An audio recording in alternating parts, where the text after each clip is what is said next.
Hi, my name is Marcus, and this is a companion podcast for the C.G. Jung Helpdesk meetup group. I host live events on Zoom every 2 weeks about the concepts and ideas of the Swiss psychologist Carl Gustav Jung. Every event, I give a presentation about the Jungian concept, so have fun with this event's topic.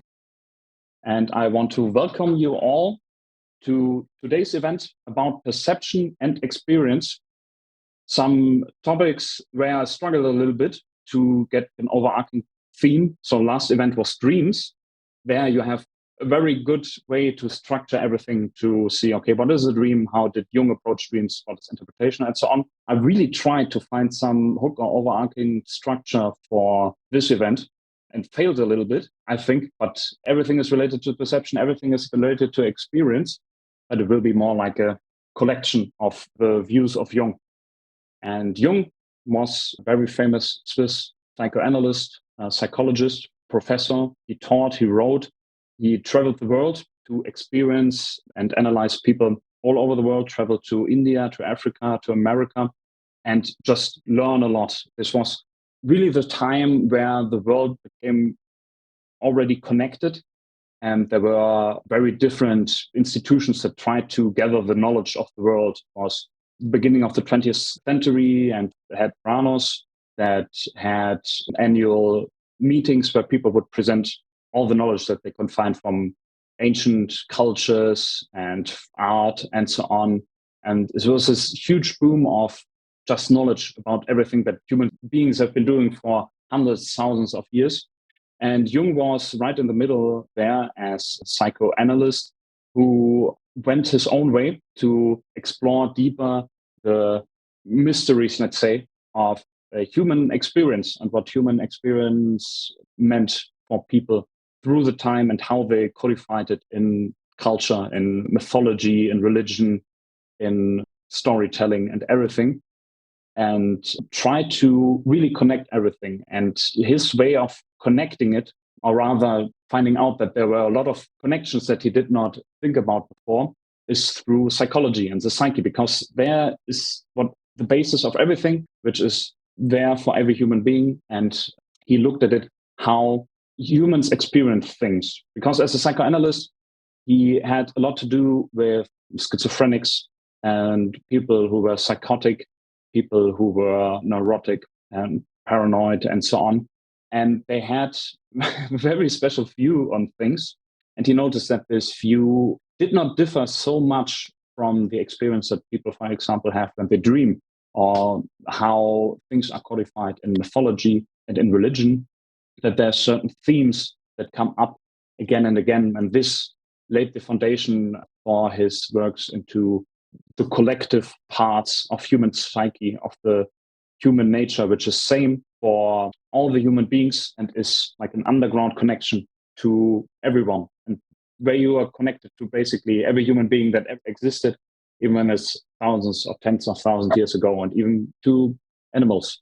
And he begins his psychological view of human experience really with the center of experience, which is the ego. And the best way to describe the ego is you sitting here now and experiencing this presentation and being aware of it. This is the ego and the ego function, where just it's a spotlight in the dark that's looking around and illuminating the world and becoming aware of the world. And around it, consciousness forms like a web, and everything that's experienced gets connected to this web of consciousness. So when you, for example, learn a new language, the experience of the new language is rather strange because it's just sounds and you can't make heads or tail of it. So for the last years, I learned Russian because of my wife. She's Ukrainian, and we don't speak Russian anymore at home. But the experience of learning a language is you have the sounds, and you can't really understand words, sentences. You don't get the meanings. You don't even understand where one word begins and when it ends. So it is through learning the language that you're then able to understand, these sounds mean this, and so on. And with time, it's able to realize that there are pauses between words that you normally don't recognize when you don't know the language so well, but then there comes this fine-grained adjustment to it, to the sounds, to make a categorization and realize, okay, now you have words, you have sentences, you have meaning. And the slow uncovering process is the language is already there. The people are saying something, but you cannot really process this in your mind. And this is a conscious function for Jung, to be able to integrate these foreign parts, for example, from a language into your own consciousness, to be able to understand the language, speak the language, act with it willfully. But not only the willfully part to speak, for example, but really this perception part.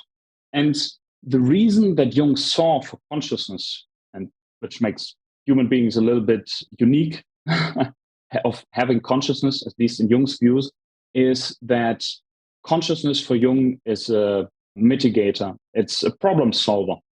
So the reason for consciousness is to solve a problem and for the ego to spring into action and to do something. Everybody knows this, that there's, let's say, two very different modes of being. One is quite automatic. For example, when you brush your teeth or when you drive a car or when you go to work, the body does it all by itself. So you're so used to it and you have these patterns down so much that you don't have really to think about it. This is especially prevalent when you speak a new language. At a certain point, you don't have to think about speaking a new language. Or when you play an instrument, you don't have to think about playing the instrument at a certain point. This is the automatic mode, but then there's a more conscious attention mode. For example, when you make a mistake in a language and you have to think about it. Or when something unforeseen happens, for example, you drive your car to work, as you have done it hundreds of thousands of times, and suddenly your motor acts up or a tire blows. Suddenly you're 100% aware what's happening. There's a very good book by Daniel Kahneman, Thinking Fast and Slow, and he writes about these two systems, Systems 1 and System 2, which has very different jobs in acting and in experiencing by having this very automatic, fast responses, automatic motions and automatic reactions and so on. And then this very deliberate, slow, and very taxing mode of being. When you're learning something new and you have to concentrate, you can't keep up this level of consciousness and awareness for a very long time. So it's necessary to be aware. So when you learn a new language, you really have to concentrate on the new words, on grammar and all those stuff, and listen very closely. And this is this System 2, where you have to pay a lot of attention to bring it into this automatic mode. So if you do it often enough, then it becomes automatically and you don't have to think about it. When you get more professional in the language, you can listen to it longer. You can read in it longer than 5 minutes, 10 minutes, maybe for hours even. And this is then automatically. So, but the work of consciousness is to bring together very different demands. So you have your internal desires, your needs, your things you have to do, you want to do. And of course, you have the external circumstances that also want things from you and that pose certain limitations that you then try to mitigate. I don't know how many of you have seen Rick and Morty, but I think in the first season, there's this figure of Meeseeks who gets spawned and is living just for a specific task. And for example, Meeseeks has to grab a bottle of water and then he brings back the bottle of water and disappears. And consciousness is like that. So there's a problem, it needs to be solved, and it's a very active state. And as soon as the work is done, consciousness can turn back. Because being conscious all the time is incredibly taxing. People have to sleep 8 hours a day. And when you work very hard mentally, you're also tired and you have to lie down and do something else, turn off your mind, watch TV, whatever, just to recharge this consciousness again. So consciousness tries to do novel, complicated, new stuff to integrate it into the psyche of the person, to learn something, to be better. And Jung had this great quote that I found, and he said, nobody will ever become conscious if he does not hit his head on something. And this is what therapy is very often about, to hit people onto something and let them become aware of something that they tried to turn away from, that they tried not to be aware of, and to get this mode of having new information and integrate it into the psyche. So we have our consciousness. It's now active. It's supposed to do something. It has a job. And we don't have so much time because it's getting tired very easily. And part of this automatic process that's running in the background is the psychic background of the psyche. And this is the part that is always a question whether it's cultural or natural, how much is given from human nature, how much is shaped through outside, whether it's coming from outside or inside. And we have so many perceptive function and experience function that are automatically, that we don't really think about it, that we cannot really say whether we objectively see the world, or rather that we see it in a subjective manner. And we think it's objective because everybody sees the same way. The example that Jung had was, we don't really see wavelengths, we see colors.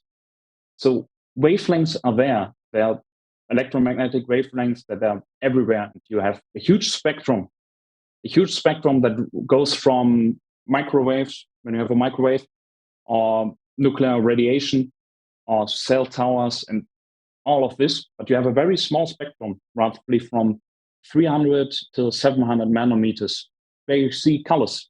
And if it's within the spectrum, you can see it. If it's not, it's outside. You have certain animals who are night predators, who can see rather more into, I think it was the infrared part, and their eyes and their psyche is more accustomed to see this, to have the ability to see this. But we don't really see the wavelengths with the numbers. We see colors, and this is an automatic process. And this is something that is, again, unique for human beings to see colors, because many animals in the world, they can't see colors. For example, dogs, black and white. Many animals not able to see colors. So humans have very great vision. Same with music or audio in general. You have wavelengths in the air, which is just atoms moving, and the brain automatically generates out of that music sounds, a foreign language that you're trying to learn at the moment. So it is already something happening automatically that is similar to this example from the fish swimming in the water and not being aware of the water because the water is always there. We always see color normally. We can always hear normally. So it's just a given and a foundation for our experiences. But when we now see something and when we hear something, it goes for Jung farther than this, in the sense that we are only being able to aware and be process of things that can latch on onto consciousness. This is again the example of language. When you have a foreign language that you don't know what it said, you can't really distinguish the words or the sentences. There's nothing in consciousness there in the psyche where this could be processed correctly, so it goes right through. And this filtering, of course, is not only for languages, but rather to understanding concepts in general. And this makes it very hard when you learn something new, for example, Jungian psychology, to get a grip on it, because everything is suddenly strange and foreign. And you maybe have ideas how it could be, but only through time and enough examples, you'll be able to process that. And this is a filtering that's taking place. And additionally to that, you have consciousness, which is small, limited, has a task, and is not able to keep up for a very long time, and it's focused to very, very specific things.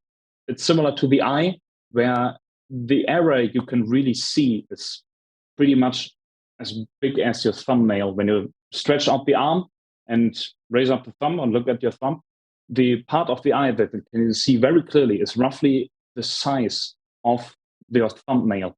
And everything else, the brain basically makes up.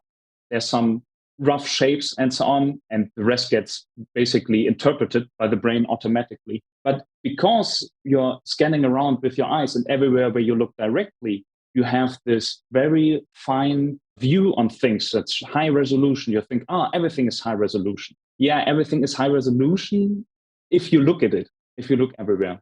And this is part of consciousness, and this is a downside of consciousness, this extreme limitation. But it's like a very small hole where the whole world has to fit through and where the world channeled through. So Jung saw not really that people were seeing and experiencing the objective world, that they're just objects outside and we see them really as they are, but rather we have a perception of them. And this was not really for him a downside. He did not say just because it's subjective, does it mean that it's not real? Because that's a normal expectation that people have. So, okay, yeah, I see the objective world, I see the material stuff, and this is what is real. This is a very materialistic view. Even subjective experience can be real, even when one is alone that experiencing it, especially everything inside the psyche. And he said, real is what works. Real is what has an effect on people. When somebody has a neurosis or schizophrenic breakdown, it does not bring something to tell the person, yeah, that there are no voices here in the room. No, the things you are seeing or you're imagining are not real because they're not physically here. They are real because the person is experiencing them. It has an effect on the person, these experiences and the things that they are perceiving. So they have to be taken seriously. And here Jung was on the bleeding edge, let's say, of psychology. Psychology back then was a very new science. And in the past, it was said when people would have mental problems, that they would have a damaged brain, which is a materialistic view, right? You have the brain, it's damaged, it can't work properly. So what you do, you take the people, lock them away. And people were locked away in very horrible conditions because they were damaged goods. Nothing you could do. You just wait till they die. And Jung said the conditions, they were so horrible that even normal people would go crazy. Would they need to live in there? But this was around the time when psychoanalysis came up with Freud. And there was a view of, it's not that the brain is damaged, but rather the people have a psychological problem, like a knot inside their psyche that needs to be solved and can be solved through talking. Freud established this idea of the talking therapy, that you can talk with people through their problems, through their experiences and their perceptions. Jung said one of the reasons what make psychotic episodes and schizophrenic episodes so dangerous was that people thought that they were going crazy. So they would perceive something, experience something that was so out of the ordinary that they said to themselves, I can't really tell anyone about this because people would not understand. They would say, I would be crazy. And people would go then into, and this was Jung's view, into a kind of isolation where they would try to remove themselves from family, friends, society, and so on, which is rather enforcing these problems, unsolved problem like a trauma in the back of the mind, something that could not be processed, something where consciousness realized it cannot process this. Same as you would eat something and you would vomit and give up. The body knows what it can process and what it cannot process.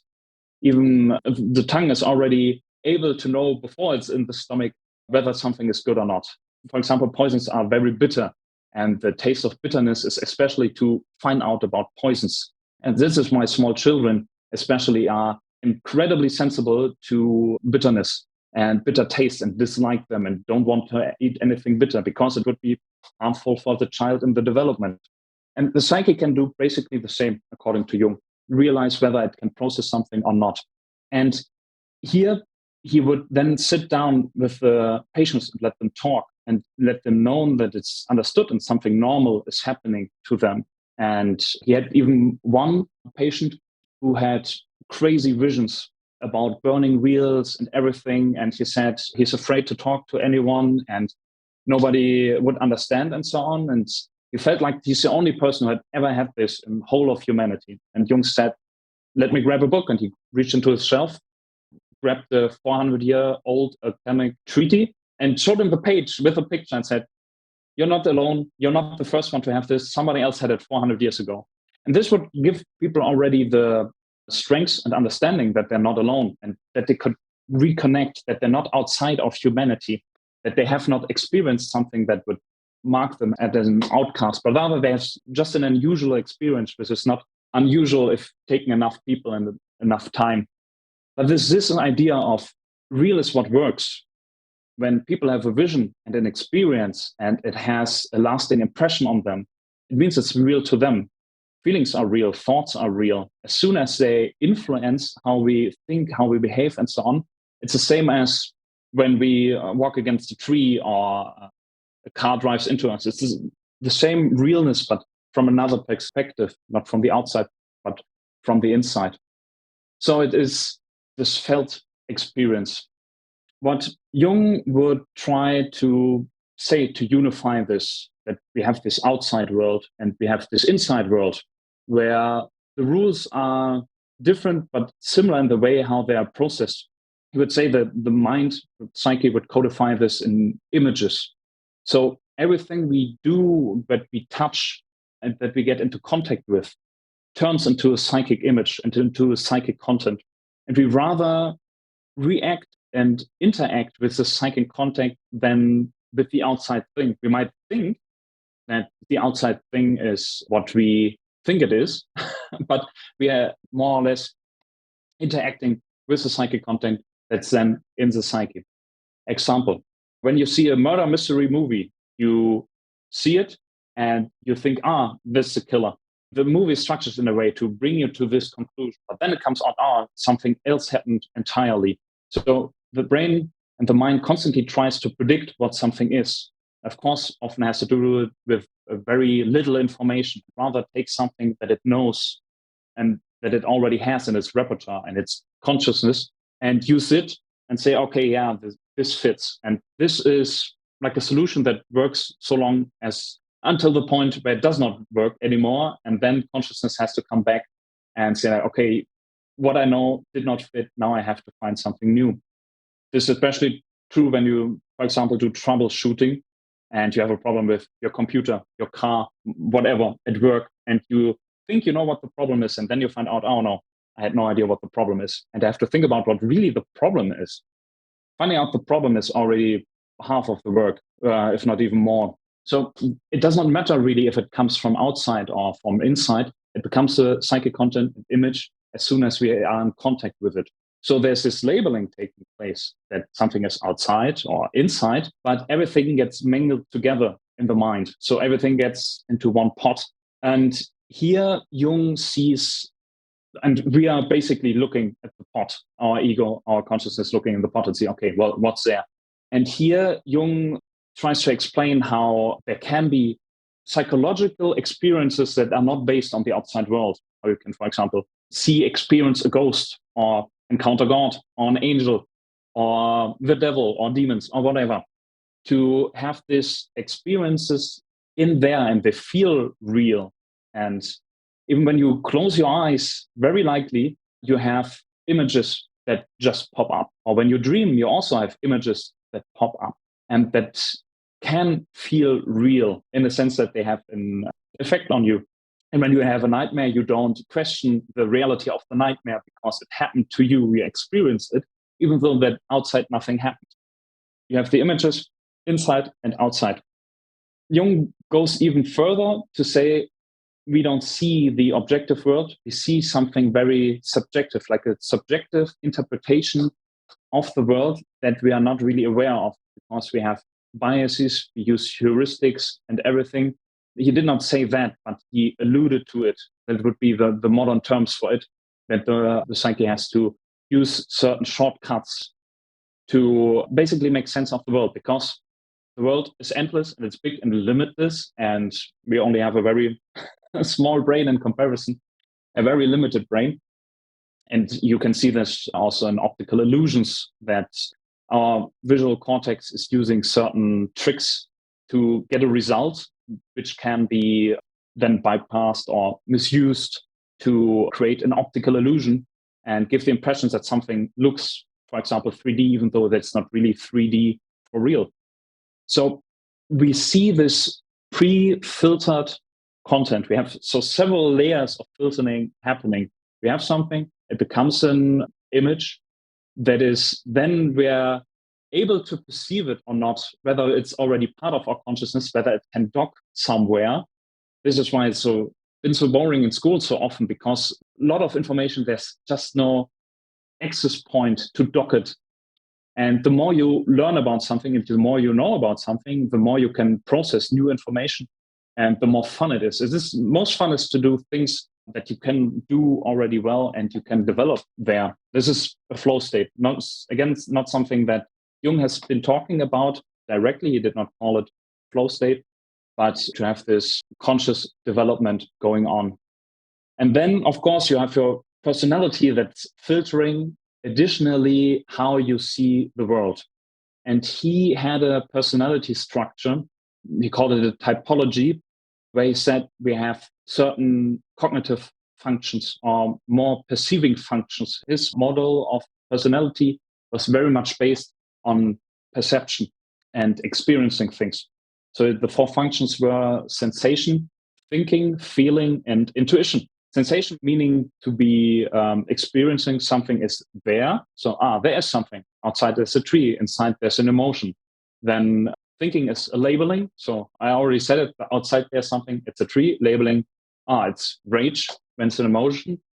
And feeling, doing like a value judgment, whether you are happy that the tree is there or you're not happy that the tree is there. For example, when you drove your car and there's suddenly a tree where you don't expect it. Maybe you're happy about the rage for what reason ever. You're at a sports game or something.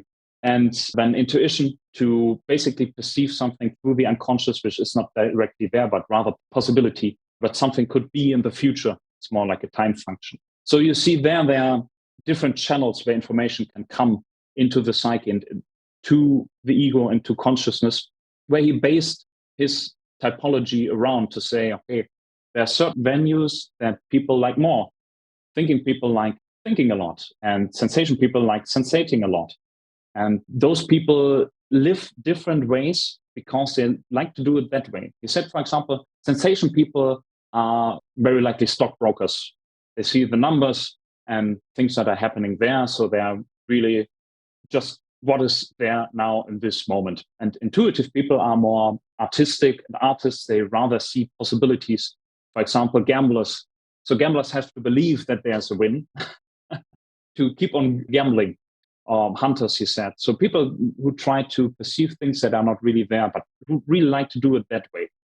And it is because there's this kind of favorite channel that the focus on perceiving the world is on that, which is another limitation. There are many different ways to do it, but you have a favorite one. And it's just, he said that everybody comes into the world with a favorite function that they like to use the most and most likely build a career around because they are most capable. It's like when you have a strong hand and a weak hand, you rather use the strong hand all the time.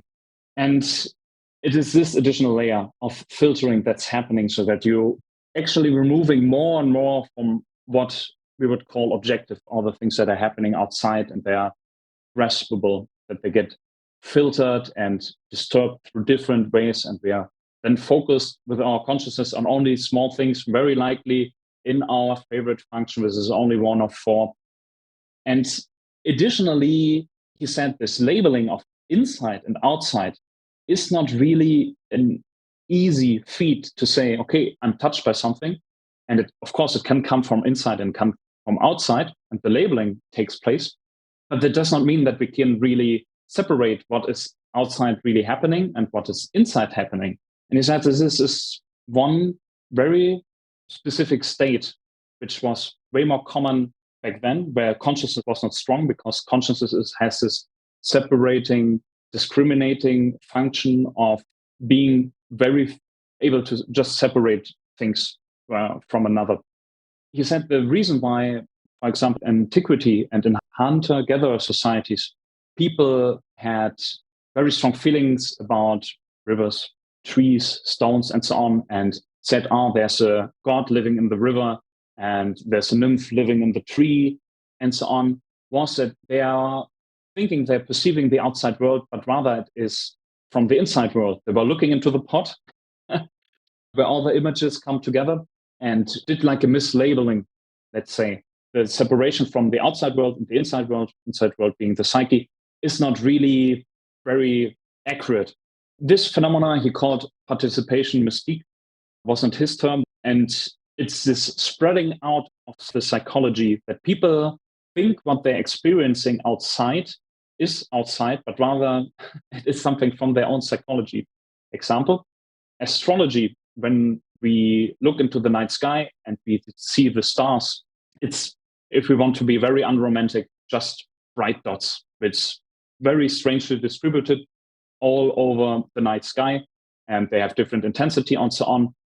And what human beings saw there were constellations. They saw the fishes, and they saw a ram, and they saw scales and the scorpion and so on. And they saw whole stories, and they saw gods. Those are, let's say, a human invention, but humans did not think that they invented something, but rather that they perceived something.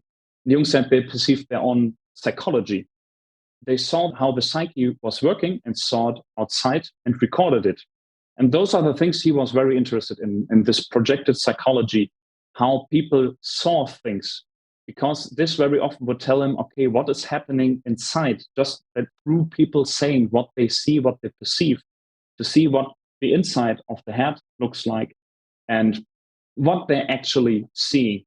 And he had this example of painters. You can have 10 painters and put them in the same spot and tell them, okay, paint what you see.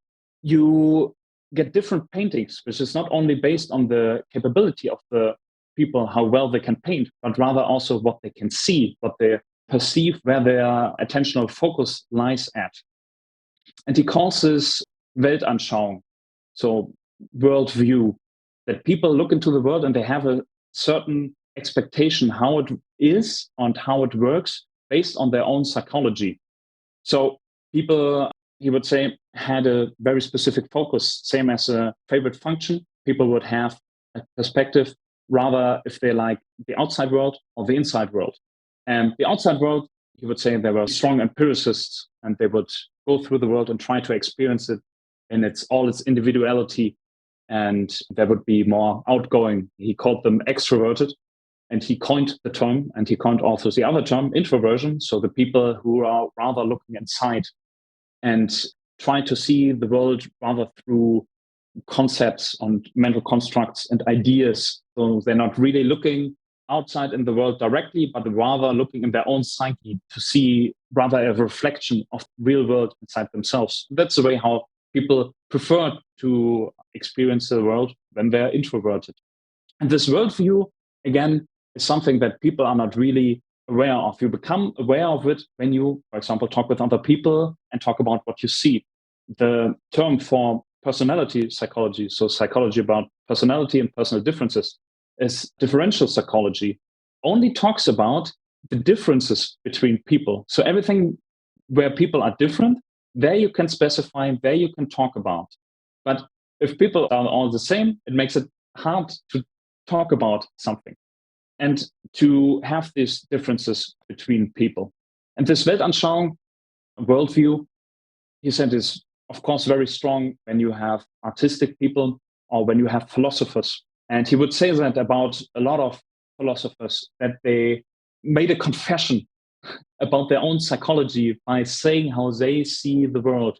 He talked a lot about Hegel and said Hegel wasn't for him a real philosopher, not like Schopenhauer, for example, but rather somebody who had a very strong worldview and talked about it and was not aware that Hegel was not experiencing the world as it is, but rather his own psychology projected in the world by looking into the pot, seeing those images and label them not in the correct way. But this is easier said than done, because knowing really what is outside and what is inside is a strong feat. So additionally to all those layers I talked about, there's a layer he called attitude. And this is really what the expectations would be of the people, how they think about things. And he would talk about mainly in the context of the unconscious, because the unconscious is everything that the conscious is not, but it is automatic functions happening in the background and interacting with consciousness. For example, when you dream, the unconscious pushes up images and voices, sounds that the ego then experiences. And based on the strangeness of the contents and the view that people would have of the unconscious, the images would change. The perception and experience would be very different. So he noted, for example, that extroverted people who are outside and perceive the outside, don't really believe in these automatic, unconscious psychological phenomena that are happening in the background. And being able to be aware of that and expect that and be able to process that, which also plays in this idea of the schizophrenics and psychotic people, or people who have these episodes, not being able to integrate that into their consciousness, not able to process it because there's nothing to dock there, is this idea of consciousness not being able to handle this, and thus having a bad attitude towards, for example, unconscious context, because suddenly things are moving that should not move. When you're alone at home and suddenly things start moving, of course you're afraid because you cannot really categorize what is happening. So people would say that a ghost or like a foreign presence there. And Jung said that in relationship to the unconscious, very important to be aware that there's something as the unconscious, that it is working autonomously, but also that it's part of oneself. That is a little bit like an accident that certain things are separated from consciousness, because again, it's filtered in such a way that we only have a small view of the world. So if we only, let's say, live passively and let things rain down on us, the consciousness, the worldview that we have is rather limited. And it is this active part, this aware part and open part that makes it possible to have this internal view of the world grow. And here I said the attitude part is very important. What is the attitude towards things?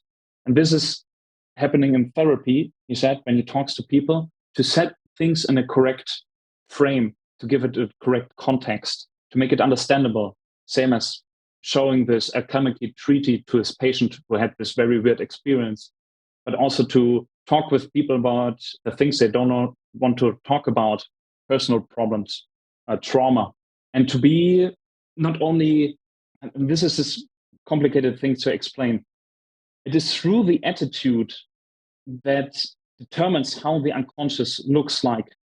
So the unconscious for Jung is threatening the more the consciousness tries to get away from it. So it becomes bigger, more frightening, the more you try to turn away from it. It's a little bit in the movie Jaws, where the events get worse and worse and worse and worse because Brody is not, the protagonist is not approaching the shark, but rather running away from the shark, because there's this relationship between how you act and how you perceive the things. So I hope I could explain this attitude concept well enough.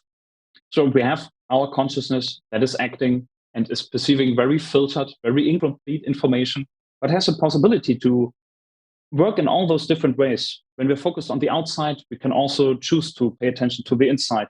When we have our favorite function, there's also the possibility to actively learn about the other ways of perceiving the world, and to be aware that not everything that we experience outside has to be really outside, but rather there's also a labeling process happening that's happening through us and can happen automatically, but it can also happen willfully and then be integrated, so that this attitude, the correct attitude and context and reframing for perceptions and experience, that they can be used in a useful manner and processed in the psyche of the people.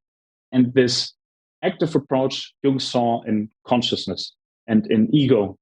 And the problem that there is for Jung in an unconscious state, nothing really has to make sense. Everything can be completely intertangled, intertwined, and undifferentiated, unsophisticated. But as soon as you focus on a certain part, get it outside of the unconscious, and you only focus, again, this very small thumbnail part of your awareness, can focus very clearly on small parts of reality, but very often only on that part. And he says we are separating things by being conscious of something and paying attention to something, because you're only focusing on a small part and have to ignore everything else. When you drive your car, you try to concentrate on the road and you try to ignore everything around you, the landscape, even how your back feels. And only after hours and hours, your back says like, okay, please make a pause, make a stretch. And by focusing on one thing, the other thing automatically gets discounted.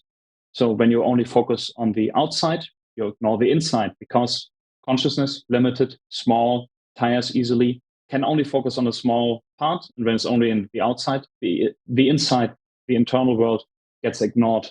So you have this automatic separation happening as soon as you do something and become more aware of something. And in the unconscious, the counterpart automatically gets constellated. So a little bit in school, for example, primary school, when one would play with watercolors, you have all those different colors. And when you start to mix them, they all become brown in the end. So if you try to imagine this process in reverse, and you would start pulling out colors, you would have brown, this intertangled mess, right, where you cannot really do something with it unless you want to have the color brown, but brown is also a little bit boring. If you want to have bright yellow, you have to think about that consciousness is removing this yellow part out of the brown part. And then being able to use yellow as a color, being separated from the rest. And a consciousness that's well developed can really take out all the colors again out of the brown mass and make use of them all, so that there's green and blue and orange and so on. And this is the way how Jung saw fundamentally how people perceive things, by differences, by opposites. And here he saw also the way why people do something, because there's something not right. A little bit like electricity, you have a positive and you have a negative. Only if there's a difference in load, electrical load, then you have things happening between them. So a battery has uneven load in the sense that there's an equilibrium that's trying to return to this equilibrium state. And it's this separation part that generates energy, that generates things happening, because suddenly the unconscious becomes very aware to remind consciousness of there are all those other colors. That's not only yellow. You have to also think about all the other things. And Jung saw this codified in a lot of symbology worldwide. For example, in Yin and Yang, the Tao symbol, where you have the white snake with the black eye and the black snake with the white eye, that you have separation of both. And they both have to be, in a sense, separated to be perceived, but they, in the end, have to be unified in a new manner. So you have to take out all the colors and return them, let's say, to a place where every color can exist from itself, but still be part of the same set to be made use of. And it is the work of consciousness and the life's work that one has to make all those unconscious contents conscious and integrate them into consciousness. And this is for Jung individuation, to take this whole mess, to have this brown soup and extract all the colors again, because the colors are prettier than only the brown mass and the brown liquid. And here Jung tried to explain where the difficulties lie, even on a perceptual level, how we see the world, that it's not to say, okay, what I see is real, what I experience is real because it's happening to me, but does not mean that I automatically understand what I'm perceiving, what I'm experiencing. And that this conscious investigation into the experience, into the perception, that makes it possible to create a well-formed human being, and human being that is able to solve problems, to live a life, to live a fulfilling life. And he saw that really, that there's a function in the psyche that is telling people that they're living a fulfilling life, that they are on the right track. That there's always in the background something that's reminding people whether they're seeing the world and experiencing the world correctly. Because if they don't do it, the unconscious always pushes and tries to steer the person back on the right path.